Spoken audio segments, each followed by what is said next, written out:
treasures of Toastmasters for us. Our first speaker for the day is Guoen Wang, and his answer to the theme question was, my favorite food is fish, all kinds of fish. Unless you're talking about the crackers, the goldfish, you can have them all. He's going to be giving us a non-manual speech. The title of the speech is How Chinese Herbs Work. Very interesting. Please help me welcome Guoen.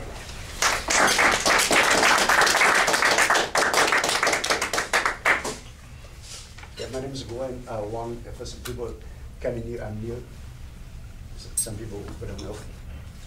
So I'm more acupuncturist than an herbalist by people I know.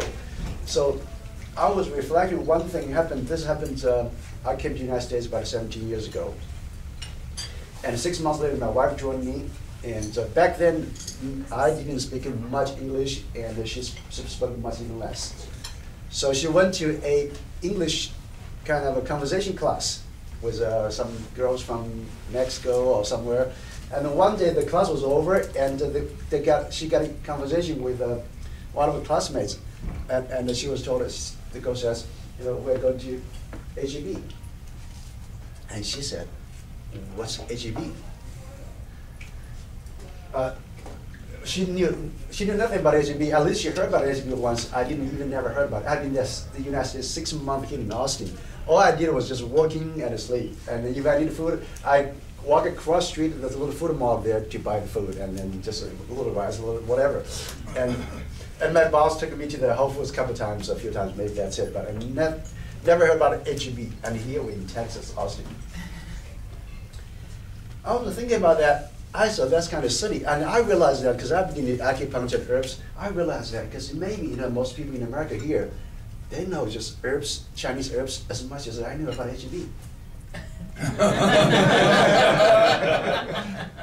It dawned to me that might be true, because I don't know.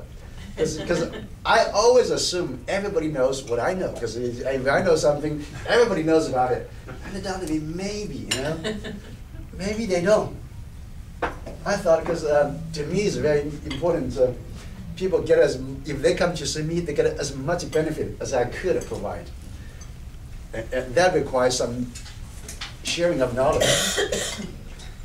I'm just sharing a little bit Chinese herbs a little bit. What forms of herbs use? Because when people heard about herbs, when I use herbs, there are 3 forms I use the most. One of them is called raw herbs. Take a look. Maybe you can pass it on a little bit. What it is just the herbs in its rawest form. It's collected from, it's a bunch of, it's just whatever. Okay. I can help you pass this one. So this is in a raw form. This is what a Chinese, over the histories of thousands of years, 3, 4, 5,000 years, has been using and still using today. And of course, most people they say, you call this medicine? I don't know what you call this, but this has been saving lives, healed disease, and in China, and for example, because the one thing is about the flu is going around China. There are always historically a lot of flus, but the Chinese have, because of this herbal medicine, that has been, the effect of flus, even like that, has been reduced to its minimum.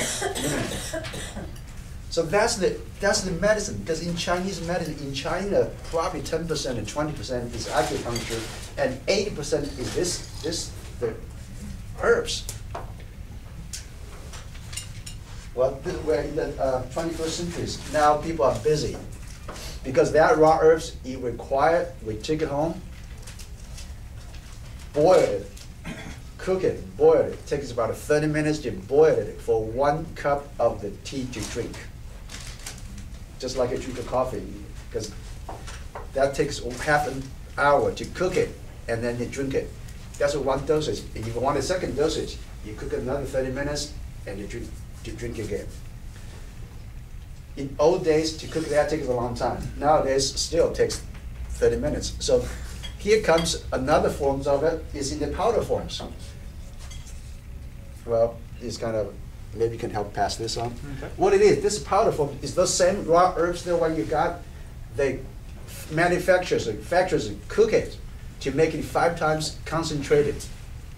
And they could individually, like so you heard about dangui, you heard about ginseng, you heard about licorice and astragalus, those things. So they're individually cook it and to make it 5 times concentrated. So what's advantage of that it is, you can put a powder in a cup, you can make it instantly tea out of it. So that's for the busy people. This only been happening in the past 40, 50 years. Before that, wasn't existing like instantly because of time. All right. So that's the 3 forms. Because talk about a versatile, the Chinese herbs, you can do many things. Let me share with one story. It was, there was a client, her name is Cindy. She came to me, was very stressful at work, and wakes up 5, 6 times at night, and stressed out, fatigued. In Chinese medicine, because you can combine those herbs together, like maybe 10 different herbs.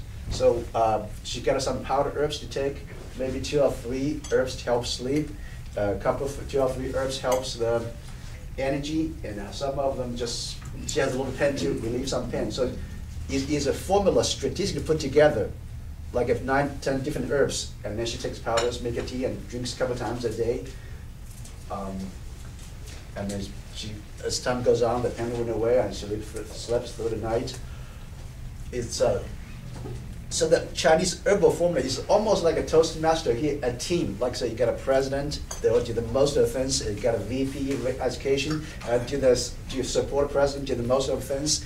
And then we got a timer, we got a grammarian. So everybody does its function. So to accomplish a goal, say have a successful meeting. And in the Chinese herbs, it's hidden too. So there'll be a couple herbs as chief, this deal with major concern, and then 2 or 3 deal with the minor things, and then they'll make a team. So the Chinese, every single little herbal formula is strategically put together to do its work, just like Toastmasters does here. And that's my little sharing with how Chinese herbs work.